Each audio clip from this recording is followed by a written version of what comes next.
Vefasız elinden çektiğim yeter. Vur hadi başımı, bak diz çökmüşüm. Hasretin acısı ölümden beter.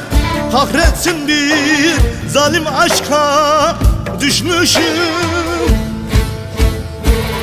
Bu aşkın içinden çıkamadım yar. Ördüğüm duvarı yıkamadım yar.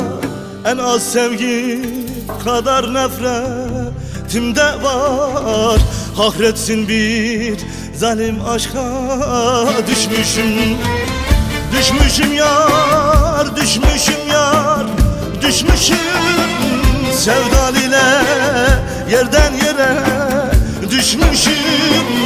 Hasretin ölümdür, yokluğum kefen. Sevdan ile dilden dile düşmüşüm.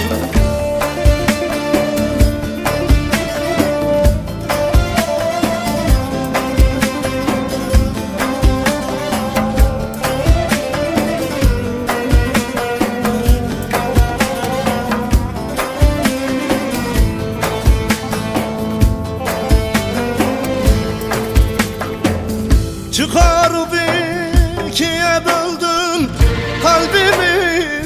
Hem kendime hem de sana küsmüşüm. Perperişan ettin, gel gör halimi. Kahretsin bir zalim aşka düşmüşüm. Düşenin dostu yok, düşmanları çok. Saplandı kalbime derimde bir o. Bu yaraya senden başka çare yok.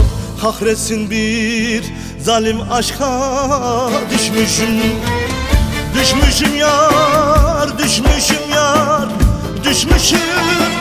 Sevdan ile yerden yere düşmüşüm. Hasretin ölümdür, yokluğum kefen. Sevdan ile dilden dile düşmüşüm. Düşmüşüm yar, düşmüşüm yar, düşmüşüm. Sevdan ile yerden yere düşmüşüm. Hasretin ölümdür, yokluğum kefen. Sevdan